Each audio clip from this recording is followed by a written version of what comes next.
Bonsoir à tous et à toutes, merci d'être avec nous dans cette nouvelle production du Tic au Tac sur JNJ Média qui reçoit dans le cadre de cette autre émission Maître Fabien Kenyé, avocat au barreau du Cameroun et surtout militant du mouvement pour la renaissance du Cameroun. Maître, bonsoir, merci d'être là. Bonsoir Romaric, Kenda, c'est avec beaucoup de plaisir, n'est-ce pas, que je me trouve naturellement face à vous. Après, je crois pratiquement plus d'un an que vous n'aviez pas cru devoir me réinviter. Non, c'est un réel plaisir. Non, maître, non. Vous savez qu'ici, chez vous, vous pouvez venir quand vous voulez. C'est juste que le besoin s'est présenté. On a dit il faut contacter Maître pour réaliser cette autre émission. Merci La dernière est totalisée aujourd'hui à un peu plus de 28 000 vues. Des personnes qui ont vu avec pas mal d'interactions. Et je vous dis merci infiniment parce que vous avez promptement répondu une fois de plus à notre invitation. Tout à fait. Je crois que je n'emporte pas l'entier, n'est-ce pas, l'entier honneur, ça vous appartient. Nous étions votre tribune, on n'aurait pas eu ces vues-là. Merci surtout à vous parce que vous avez des points de vue et des analyses très pointues. Et c'est un réel plaisir d'avoir un avocat comme vous à chaque fois sur les plateaux pour éclairer la lanterne des Camerounais. Merci. On va parler des inscriptions sur les listes électorales, Maître. Tout récemment, Elections Cameroun a annoncé les inscriptions de 755 085 nouvelles personnes enrôlées dans son fichier électoral. Avec naturellement un total aujourd'hui estimé à plus de 8 116 960 électeurs sur l'ensemble du fichier électoral encore non toiletté. Est-ce que quand vous écoutez ces chiffres, pour vous, de prime abord, c'est un succès parce qu'on parle de pratiquement 6 millions aux dernières consultations électorales, un gap de 8 millions, un peu plus de 2 millions d'inscrits? Je dois vous avouer que en tant que citoyen, je ne peux qu'avoir un sentiment de satisfaction, n'est-ce pas, par rapport à l'engouement qui a eu cours lors des dernières inscriptions sur la liste électorale. Oui. C'est d'autant plus que, voyez-vous, je crois que c'est pratiquement depuis 1992, je ne sais plus quand l'élection Cameroun a pris corps. Vous aurez constaté que le nombre d'inscrits stagnait, en sorte qu'à chaque élection, nous avions les mêmes chiffres, alors que chaque année qui passe, nous avons des citoyens qui atteignent l'âge de la majorité électorale qui est de 20 ans au Cameroun. Tout à fait. De manière systématique et pas de calcul arithmétique. Naturellement, ce serait attendu à ce que depuis pratiquement plus de 15 ans, qu'on en soit pratiquement à, je crois, 15 millions d'inscrits, il est quand même curieux qu'on en soit aujourd'hui à 8 millions d'inscrits. Cependant, quand je parle de la satisfaction, cela est très bien expliqué pour la simple raison que pour le coup de l'année 2018, tout simplement entre janvier, voyez-vous, et le 31 août 2024, nous avons eu pratiquement, comme vous le dites, et ce qui est déclaré par l'ECAM, oui, près de 800 000 inscrits sur la liste électorale. Au-delà des chiffres, il faut bien comprendre pourquoi cet engouement. C'est parce que les Camerounais en ont définitivement marre et ils veulent en découdre définitivement, pour ne pas me répéter, avec l'ordre rayant, l'ordre de 82, qui nous a véritablement poussé ou mis dans l'abîme où nous en sommes aujourd'hui. Alors que 8 millions, avec 8 millions, un peu plus de 115 000 aujourd'hui, est-ce qu'on peut être satisfait? Parce que ça, c'est le fichier électoral non toiletté. Quand il sera toiletté, peut-être on va retomber dans les 7 millions, 6 millions par là. Et au moment du vote, il va falloir effectivement que les Camerounais puissent aller exercer le droit de vote. Est-ce que vous pensez que ce sera différent des autres années, en 2025? Ça devrait être différent pour un tout petit peu qu'on soit sérieux. Parce que vous savez, moi j'ai eu toujours l'habitude de dire qu'en fait pour moi, elle est comme, n'est-ce pas, comment dirais-je, une 11e section régionale du RDPC. Vous le pensez? Moi, j'en suis convaincu. Sinon, comment pouvez-vous admettre, d'emblée, vous me dites qu'avec le toilettage, rien ne peut prouver, rien ne justifie arithmétiquement, n'est-ce pas, que les chiffres se trouvent en baisse. D'autant plus que je vous ai dit que le chiffre devrait croître. Oui. Lors de la dernière sortie de son excellence, le professeur Maurice Kamto, le président élu, le président du MSC, dont je suis l'un des fervents adeptes, je vous l'avais dit lors de la dernière émission. Il a démontré par S plus B comment, si on ne prend que l'Hexagone ou la diaspora, il se trouve, n'est-ce pas, qu'au fur et à mesure que les citoyens camerounais fuient, n'est-ce pas, le malheur l'abîme dans lequel ils sont sur notre territoire, sur notre État, pour aller à l'extérieur, plus ils s'enregistrent à l'extérieur, étant entendu qu'ils prennent la nationalité dans les différents États où ils se retrouvent, et plus, n'est-ce pas, leur nombre baisse au niveau des inscriptions sur la liste électorale. Oui. C'est d'autant plus que, par le passé, ces gens de la diaspora qui partent, aujourd'hui, la Toile nous demande quel engouement, quel moyen ils déploient pour pouvoir se faire inscrire sur la liste électorale. Et malheureusement, plus ils s'inscrivent, plus, n'est-ce pas, le chiffre des inscrits sur la liste électorale baisse. Donc on ne pourrait pas comprendre arithmétiquement qu'après le toilettage, n'est-ce pas, qu'on vienne nous dire que les chiffres sont en baisse. Cela n'est pas possible. De manière arithmétique, à moins qu'on vienne nous démontrer qu'il y a eu une catastrophe naturelle qui a emporté presque un dixième de la population, ou même peut-être un quart de la population, ce n'est pas possible. Alors dans la dénonciation de Maurice Kamto lors du dernier point de presse qu'il a donné, il semble accuser Elections Cameroun de connivence avec certains organismes internationaux qui travaillent pour l'enregistrement des Camerounais qui sont à l'étranger, l'Est des pays, notamment comme l'Allemagne et bien d'autres. Est-ce que dans le fond, sa démarche n'est pas fondée? Est-ce qu'il n'a pas un peu le droit de questionner cela dans le fond parce qu'il pourrait lui aussi sentir peut-être une sorte d'électorat de la diaspora lui échapper? Je dois vous avouer que quand j'ai suivi le démenti du président de l'élection Cameroun, j'étais sidéré. Pourquoi? En tant qu'avocat. Pourquoi? Parce que vous voyez, face aux arguments qui ont été développés, ce monsieur n'a rien apporté du tout. J'ai entendu dire que la commission électorale, ou bien ceux qui composent, n'est-ce pas, ceux qui composent la structure chargée de faire l'enregistrement sur la liste électorale sont composés de tel et tel. Et puis il y a même les membres de la justice qui étaient les différents représentants des partis politiques. Ça répondait à quelle question?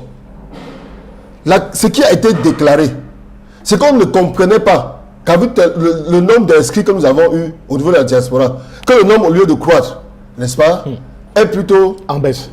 Soit plutôt en baisse. Oui. La seule démonstration que ce monsieur devait nous apporter, c'était de nous dire, voilà la liste que nous avions avant, voilà ceux qui sont inscrits au niveau de la diaspora, les chiffres sont exacts. Mais il allait nous balader dans je ne sais quoi, ce qui procède naturellement de l'incompétence et de la volonté délibérée de tricher. Parce qu'il faut bien se le dire. Des élections même sont truquées au niveau de l'enregistrement sur la liste électorale, qu'au niveau du comptage à la fin du processus électoral.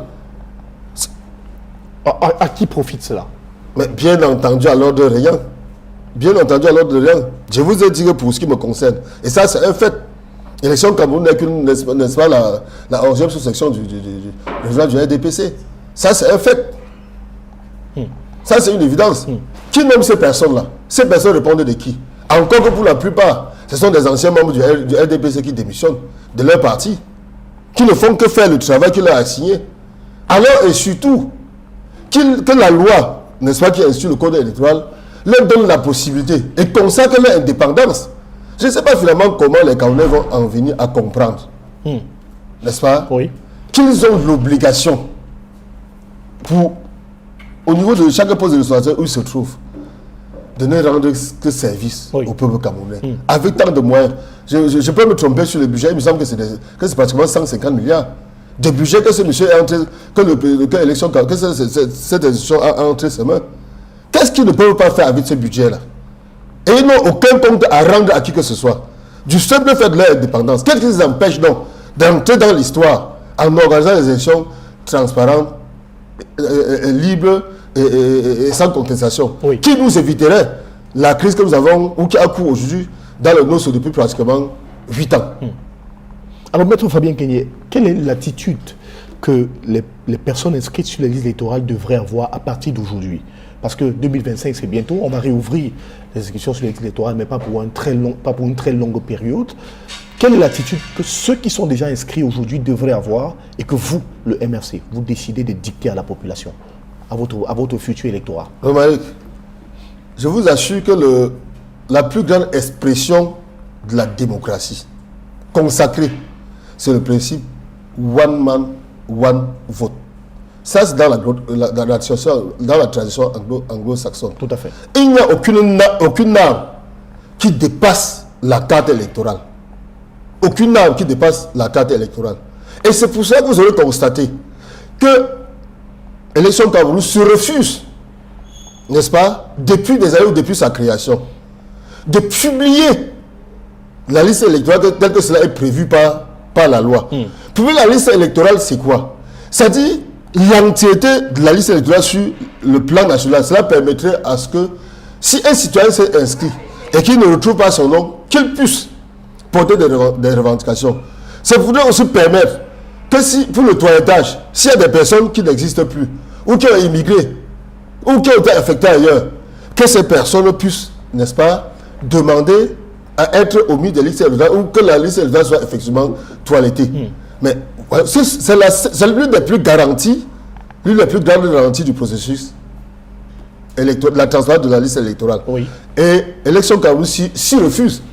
D'où la volonté consacrée, délibérée, assumée, n'est-ce pas, d'accepter sa connivence avec l'ordre de l'Union. Vous posez la question de savoir quel conseil je donnerais, n'est-ce pas, à toutes ces personnes qui sont inscrites. Tout à fait. Il faut bien noter, comme j'ai dit sur le principe One Man One Vote, et que le bulletin est l'arme la plus fatale en matière de démocratie. Si les gens ont tant d'engouement aujourd'hui à s'inscrire sur la liste électorale, vous avez vu, ça c'est en passant, ça c'est une parenthèse, la nuit, cette journée du 31, comment les gens s'alignaient sur des centaines de mètres pour voir ce n'est pas pour rien que ces personnes ont cette volonté réelle et déterminée de s'inscrire.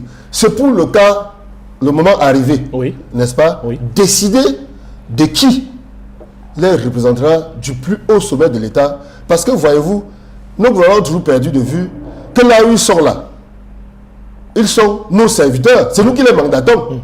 S'ils avaient un temps où soit pris cette conscience-là, on n'en serait pas dans l'abîme où nous nous trouvons. Et que ceux qui ont leur bulletin électoral savent que chaque Camerounais, où il se trouve, que ce soit à l'extérieur ou à l'intérieur, a la même parcelle de propriété du terrain que même le président de la République.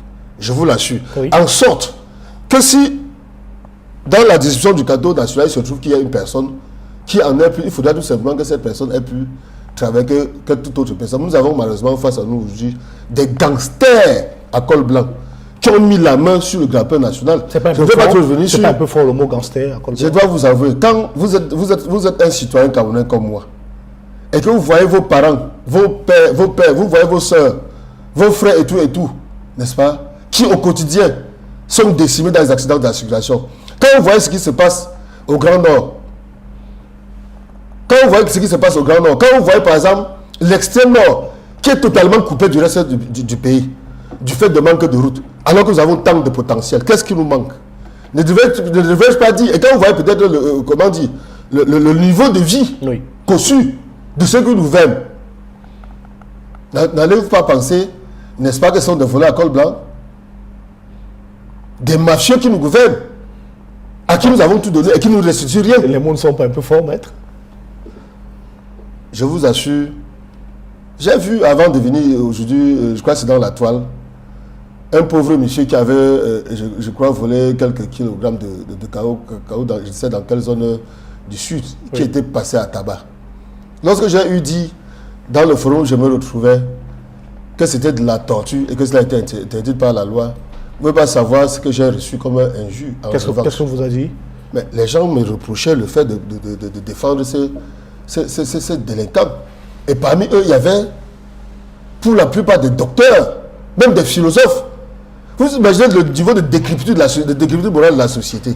Ça veut dire qu'on ne fait plus confiance au texte de loi que nous avons délibérément, n'est-ce pas, décidé de voter. Oui. J'ai répondu, et c'est pour poursuivre la pensée, qu'au lieu, n'est-ce pas, de faire subir ce supplice à ce monsieur qui avait volé quelques... Et soit dit en passant, le vol est un crime de misère, ce n'est pas pour l'encenser. Le vol est un crime de misère. Quand quelqu'un est dans un confort matériel, le vol ne lui arriverait presque jamais. À moins ce soit, c'est que un criminel d'habitude, comme l'a désigné Lombroso, pour dire quoi? Ceux qui nous gouvernent ne le font pas pour notre compte. Sinon, ils ne pilleraient pas les caisses de l'État autant que cela est possible. Voyez-vous. Alors, maître, parlons un tout petit peu de l'atmosphère politique et surtout de la participation du MRC aux prochaines élections, notamment à la présidentielle, législative et municipale. Est-ce qu'aujourd'hui, la participation du MRC à l'élection présidentielle est compromise par un quelconque obstacle? Romain, autant que vous vous souveniez, Lorsque je suis passé dans votre chaîne, il y a pratiquement plus d'1 an, vous me posiez la même question. Oui. Et je vous disais que les élections présidentielles ou législatives, quelle a été la veille du jour où vous me posiez la question, où le lendemain, le MSC était tellement prêt. Au regard, n'est-ce pas, la législation camerounaise, qu'on ne distrait pas. Quelle législation? Expliquez-nous ça clairement, maître. Laquelle? Je vais évoquer par exemple le cadre de la Constitution. Oui. Qui est au-dessus de toutes les lois? Qui est au-dessus de toutes les lois. Oui. Je dis bien la Constitution du Cameroun. Si je prends l'hypothèse des élections présidentielles, pour être candidat, n'est-ce pas, aux élections présidentielles, il faut avoir, par exemple, des députés en son sein ou des conseillers municipaux. Le MRC en a? Lorsque vous ne le faites pas, il faut être, n'est-ce pas, présenté par un parti politique qui remplit les mêmes critères. Oui. À défaut, il vous faut rassembler 300 signatures, oui. dont 10 par région. Par région, oui. Lorsqu'on a eu dit ça, sur le plan théorique, qu'est-ce qui peut amener un Camerounais censé, doué de raison, à penser que le MSC, par exemple, ne peut pas remplir ces critères-là? Mais dites-nous. Et aujourd'hui, voyez-vous, autour de l'APC, Alliance politique pour le changement, Oui. nous avons un certain nombre de partis politiques qui sont en phase avec nous. Qu'est-ce qui vous dit que nous ne pouvons pas nous représenter à travers ces Mais est-ce partis? que ces partis Au-delà sont- de ça, Oui. au-delà de ça, Oui. comme je vous l'ai dit, le MRC a aujourd'hui plus d'un conseiller municipal en son sein. Voyez-vous? Comment cela? Ce qui fait en sorte, Le MRC n'est pas parti aux élections, mais à des conseils municipaux. Comment? vous savez ce qu'on appelle l'impérativité du mandat. Vous l'avez bien suivi Oui, tout à fait. dans les débats politiques. Oui, Le mandat est député, par exemple, impératif. tout à fait. C'est-à-dire qu'un député ne appartient pas à un parti politique, il appartient à la nation. Si je vous dis qu'un député est aujourd'hui membre du MRC, ça veut dire de facto que le MRC est un député. oui. Bien entendu, c'est aussi simple que cela. Quand moi je vois des gens se déployer, se poumonner, ça veut se déchirer même à travers les antennes de parce que le MRC ne peut pas se représenter, je me dis, c'est une machine mal huilée. Mais quel est le député ou alors le conseiller municipal qui est membre du MRC aujourd'hui à date? Pourquoi voudriez-vous savoir? Mais dites-nous, on est Chez nous, on est encarté. Il y a des gens qui sont encartés. Et je crois que l'État parti à DPC le sait. Nous avons plus d'un conseiller municipal dans le MSC. Nous avons des militants du RDPC, conseillers municipaux, qui au quotidien démissionnent. Parce que c'est un cancer social d'où tout le monde veut partir, n'est-ce pas, avant que le bateau ne coule. Je veux parler du cancer social qui est le parti État RDPC, où tout le monde est le parti RDPC. Nous avons plus d'un conseiller municipal. Je vous ai dit au-delà de ça, qu'est-ce qui vous dit? Au-delà de l'engouement, n'est-ce pas, au-delà de l'amour que tout le peuple camerounais a pour son excellent représentant, professeur Maurice Kamto, à travers le MSC, que nous ne sommes pas en capacité de réunir 300 signatures, dont 30 par région. c'est possible pour le MRC aujourd'hui. Pour nous-mêmes, c'est le moindre des travaux. C'est le chemin le plus facile. Donc il faut que les Camerounais soient sûrs et qu'ils se préparent pour l'année 2025 par rapport aux élections. Je crois d'abord pour les élections présidentielles, puisque les élections municipales et les élections ont été anticipées. Quoi qu'il se passe, le candidat du MRC sera, n'est-ce pas, va compétir aux élections présidentielles. Maurice Santos, au sortir de ces élections-là, il sortira vainqueur. Ça, c'est une évidence. Vous en êtes convaincu? Ça ne souffre d'aucun doute. Comme aujourd'hui, à la légitimité nécessaire. Vous êtes ce qu'on dit, les baromètres de l'actualité. Il vous suffit d'aller faire un sondage. Ne tenez même pas compte de ce que M. Kenny Fabien dit. Parce qu'on dit parfois que les avocats bavardent beaucoup, que les avocats mentent. Ne tenez pas compte de mes propos. Allez, Romaric, je vous sais très perspicace. Faites un sondage, ce qu'on appelle Vox Populi. Prenez vos micros, allez dans la rue. Oui. Ça ne se cache pas. Jusqu'au coin le plus reculé. Parce que les Camerounais ont trouvé en Kamto, je ne dirais pas le Messie, la personne à même. Parce que voyez-vous, cet homme, malgré tous ses moyens qu'il a, il a décidé de rester avec le peuple camerounais. Alors, il n'est pas tout le temps, n'est-ce pas, en train d'aller dépenser l'argent du peuple camerounais qui ne travaille pas dans les hôtels les plus huppés ou dans toutes les plages, alors que la nature nous a doté de tout dans ce pays. Alors, est-ce que vous pensez qu'aujourd'hui, une candidature unique de l'opposition peut-elle faire l'affaire pour que l'opposition remporte l'élection au Cameroun? Je vais vous dire quelque chose qui va vous étonner. Oui. L'affaire de candidature unique est une fabrication de l'Occident pour nous distraire. Pourquoi? La seconde chose, c'est une conception du parti État RDPC pour régner à perpétuité. Prenez un simple calcul arithmétique. Lors des dernières élections présidentielles, de 1990, de 2018, le RDPC avait eu quel pourcentage? Non, avait eu 11%. Le reste de l'opposition avait eu combien? C'était des ça veut dire environ 29%. Cela revient à dire que quoi? Que si les trois qui ont suivi le parti État RDPC s'étaient réunis autour d'une coalition pour une candidature unique, ils en seraient sortis avec 30%, n'est-ce pas, du suffrage. Le parti État RDPC, essentiellement le parti État RDPC, essentiellement triché, pickpocket habituel des élections, allait toujours passer. Le peuple n'est pas là. Il se trouve qu'on avait désintéressé totalement le peuple camerounais de la chose électorale.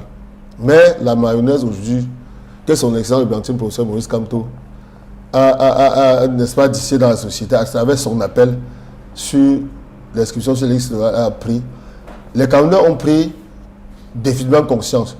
Je dois vous avouer que par le passé, les Camerounais étaient totalement détournés de la chose électorale, en sorte, à chaque élection présidentielle, vous aviez, quand RDPC, le RDPC pour être vainqueur, au sortir des élections, avec combien de personnes qui avaient voté pour elle? Environ 2 millions. Sur les 7 000 qui étaient déclarés sur la liste électorale. Ça veut dire que parmi ces personnes, il y avait 5 millions environ qui étaient désintéressés. Ces 5 millions-là ont pris conscience.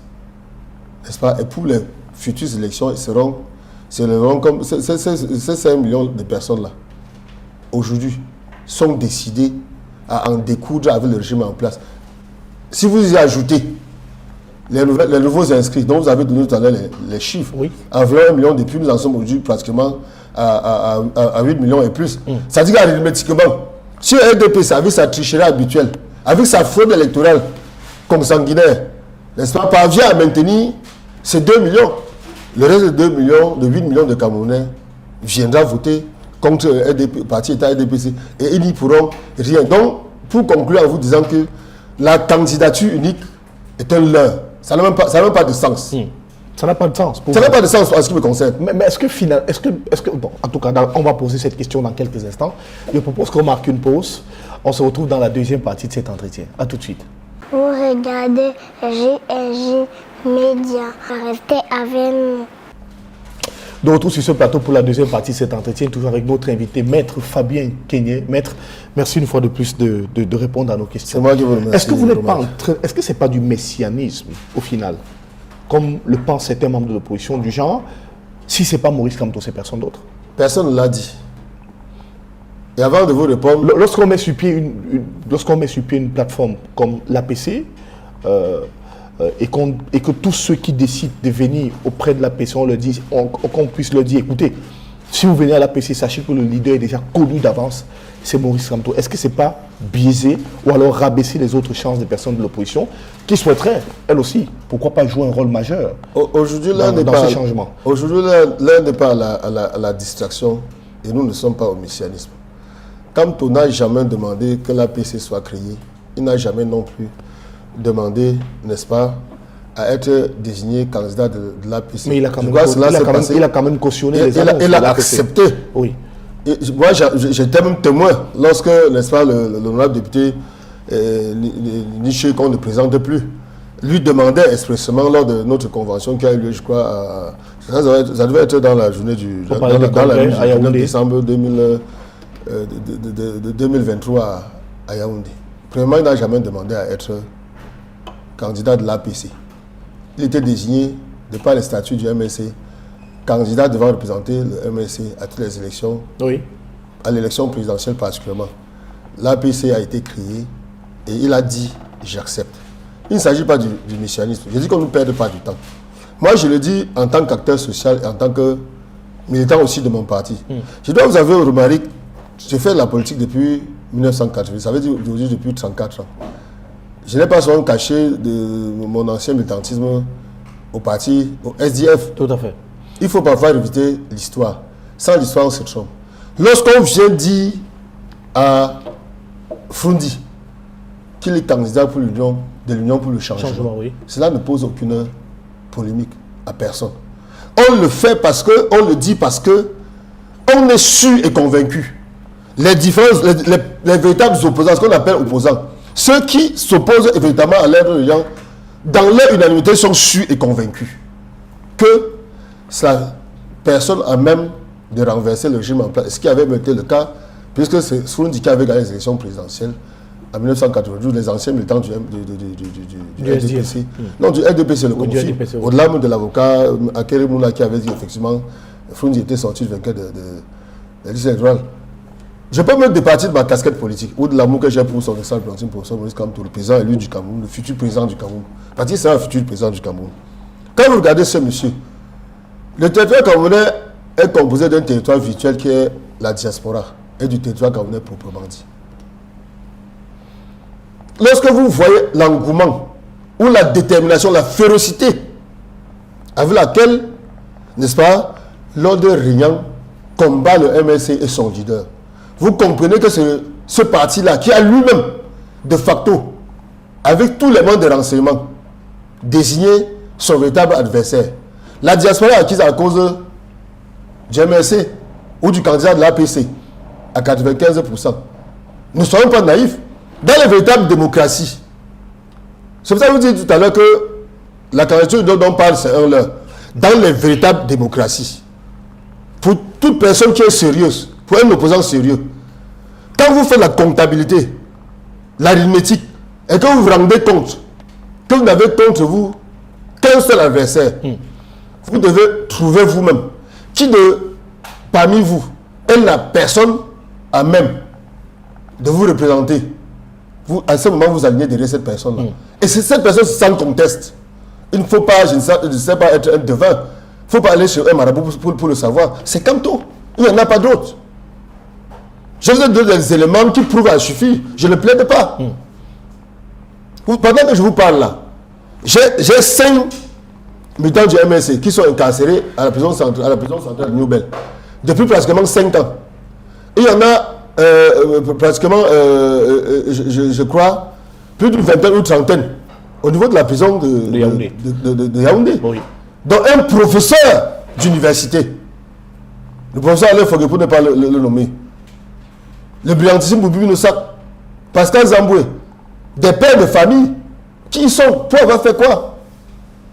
Tout simplement parce que l'ordre réel lui-même a désigné ces opposants-là, ou cet opposant, ou cette opposition incarnée par Maurice Kamto comme son principal adversaire. À preuve, il a fallu, malgré le martyre dont souffrent nos populations du Nord, victimes d'inondations, que Kamto en est appelé à la solidarité nationale, qu'un membre du RDPC, du haut de son statut de ministre de l'administration territoriale, fasse tout un communiqué ou toute une sortie pour dire, n'est-ce pas, qu'on devait réguler, vous imaginez la majorité nationale et que la loi l'interdit. Alors qu'au contrario, la loi pénale impose à toute personne qui se rend compte qu'une autre est en difficulté de lui porter secours sous peine d'être poursuivi. Donc, pour répondre, pour finir de répondre, le parti État RDPC même, compte que tout opposant, n'est-ce pas, que tout opposant veut débusquer là où il se trouve, a déjà désigné comme son principal adversaire. Alors, revenons, vous avez évoqué tout à l'heure les prisonniers politiques du MRC. Alors, à ce jour, quelle est leur actualité? Comment ils se portent? Ils sont passés récemment devant les tribunaux. Comment cela s'est passé, Maître Kenny? Je dois vous avouer que sans m'en attribuer la paternité personnelle, oui, depuis pratiquement 2 ans ou 3 ans, et ils le savent, ces prisonniers politiques peuvent faire témoignage. Oui. Surtout au niveau de Douala, ils sont presque sous ma responsabilité personnelle. Et chaque jour qui passe, je suis sur leur dossier. Oui. Ils ont comparé la dernière fois à la cour d'appel du littoral, jeudi 19 septembre, si je ne me trompe pas, dans sa statut en matière criminelle dans sa composition militaire. Il comparaissait Sobtian Mathurin, Fossi Apollin, Guessam d'Angeles, qui sont encore en prison, n'est-ce pas, et ne sont pas encore jugés à la cour d'appel. Il y a aussi, je vous ai parlé tout à l'heure de 5 personnes qui étaient encore détenues à Douala. Il y a Tédambou et Gefak, dont les appels avaient été déclarés irrecevables. Ce jour-là, après que la Cour d'appel a reçu les appels, nous étions sur les débats de fond. Et j'ai démontré, Romari, comment pouvez-vous imaginer? Dans le dossier de procédure, il y a la déclaration de manifestation publique. Oui. La seule personne habilitée à connaître de cette déclaration-là, parce que nous sommes sous le régime de la déclaration, c'est le sous-préfet. Le sous-préfet adressataire, c'est-à-dire à qui on a destiné la déclaration de manifestation publique, n'a jamais pris une décision d'interdiction. Cependant, vous avez le même dossier. Le gouverneur de la région du littoral, vous avez le ministre de l'administration territoriale qui en viennent à prendre des décisions d'interdiction alors qu'ils n'ont aucune compétence en cette matière-là. Dans ce dossier, ces personnes qui sont encore en détention, ou tous les autres, puisque c'était 23, il y en a qui sont sortis, je crois, en septembre de l'année dernière, c'était 23 qui étaient encore en prison, qui étaient condamnés à 3 ans et les autres à 5 ans. Vous vous imaginez que ces personnes-là ont été enquêtées. Les gardes à vue, sur les PV de garde à vue, sur les PV d'interrogatoire d'audition, il est mentionné que ces personnes, on les poursuit parce qu'il y a des indices contre elles sur les réunions et manifestations publiques. Est-ce que vous connaissez le maximum de la sanction dans cette matière-là? Non. C'est 6 mois. C'est-à-dire que si vous participez à une manifestation interdite, la peine, la sanction pénale, la sanction maximale, elle est de 6 mois. Alors que ces personnes ont été enquêtées pour ces infractions de réunions et manifestations sur la voie de manifestation publique. Coup de tonnerre, à la fin des enquêtes, ils se sont retrouvés devant le juge du tribunal militaire qui n'a aucune compétence en cette matière. Donc, la compétence, au regard de la Convention du Cameroun, au regard des traités et conventions internationaux, oui, c'est-à-dire la Déclaration universelle des droits de l'homme,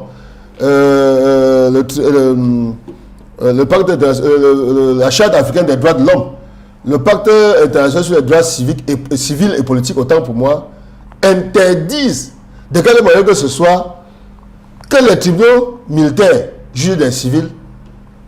Ces personnes ont été cependant traduites au tribunal militaire de Douala pour écoper des peines allant jusqu'à 5 ans, comme je vous le dis.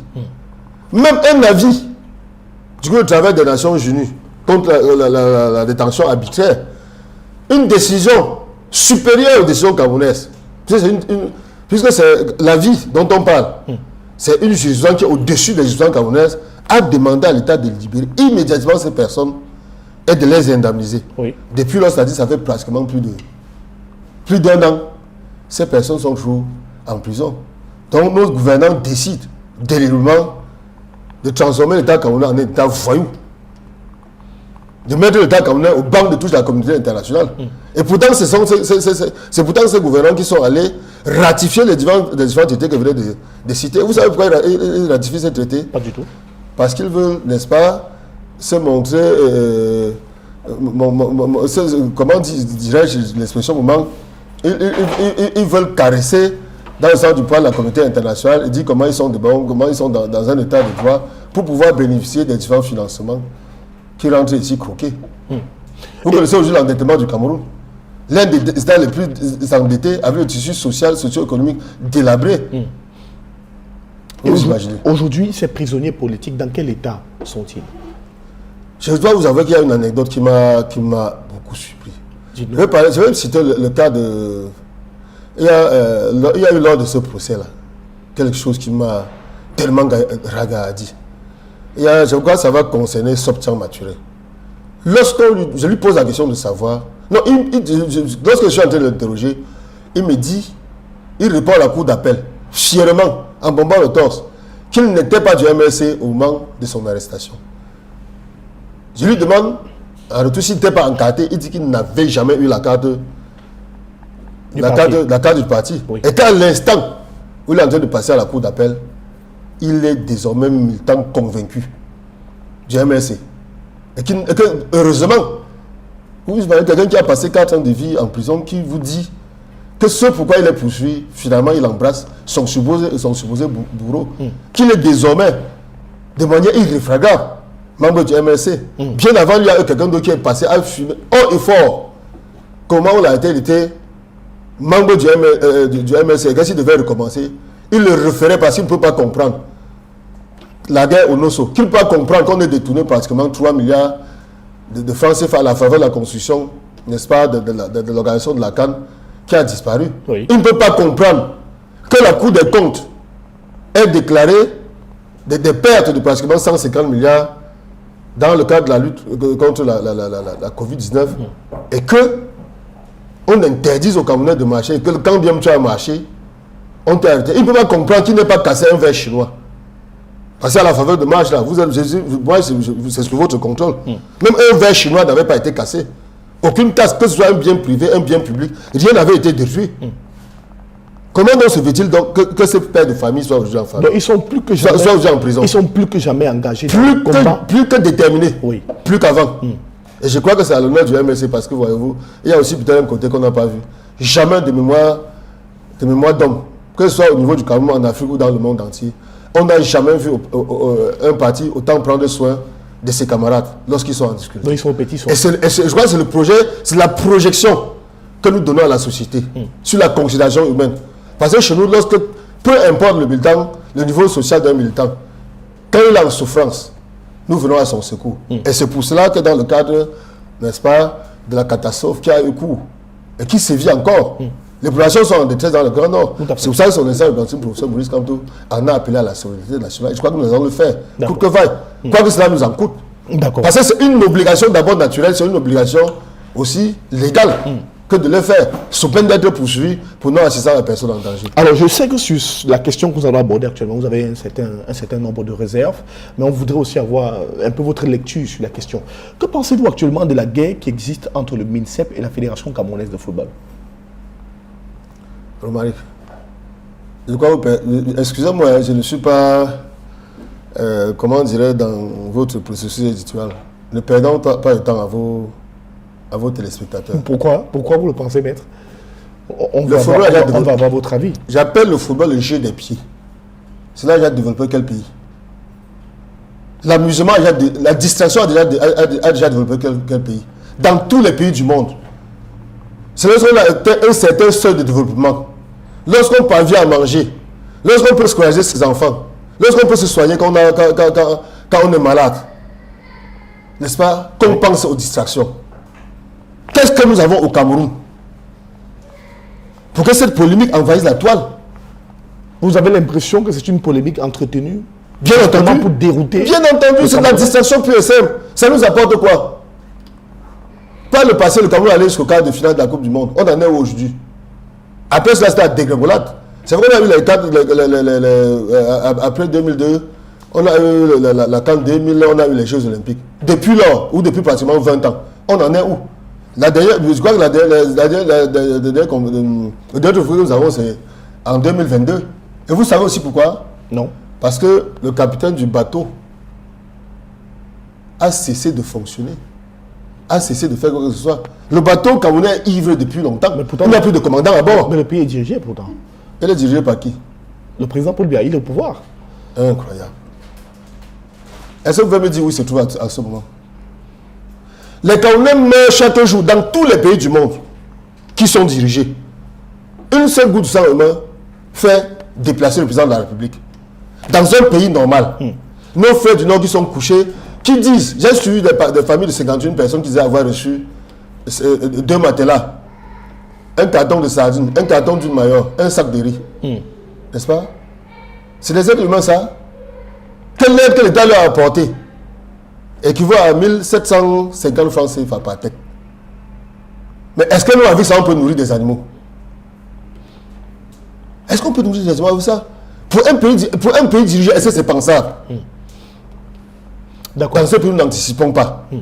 Donc, moi, je vous donne des exemples. Hein. Oui, bien sûr, bien sûr. Ce que je fais est démonstratif, Romaric. Tout à fait, tout à fait. Moi, je ne prends pas ça en l'air pour parler ainsi. Donc, pour vous, la guerre MINSEP-FECAFOOT, ce n'est qu'une pure distraction. C'est de la distraction. Le Camerounais devrait s'en éloigner. Je suis parfois choqué quand on évoque ça. D'accord. Puisque je vous dis, je le demande.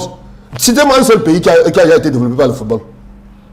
Quand on parle du Brésil, par exemple, qui est l'une des nations phares en matière de football. Mais c'est des Eldorado. Quand on parle des plages du Brésil, il y a le carnaval de Rio. où nos dirigeants vont même souvent. Quand vous parlez de l'Espagne, c'est le petit paradis terrestre. L'Espagne a gagné la Coupe d'Europe récemment. Mais c'est après avoir développé leur pays.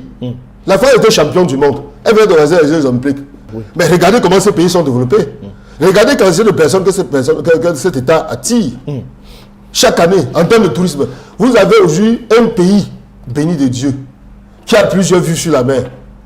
Je parle de Kribi. Oui. Je parle de Limbe. Oui. Je parle même du Vouri. Voilà, oui. Les plus belles plages, qu'est-ce qu'on en fait?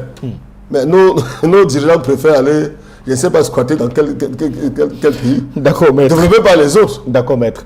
Merci infiniment. On va sortir de cet entretien. Avant que je le finisse, pour terminer. Oui.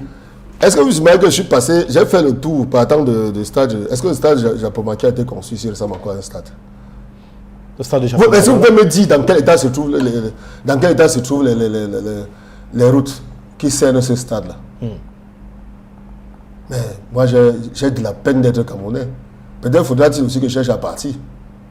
Pour où? Pour le Canada aussi? Bien, mais pour n'importe où. Vous savez, il y a eu à l'époque aux États-Unis un phénomène normal.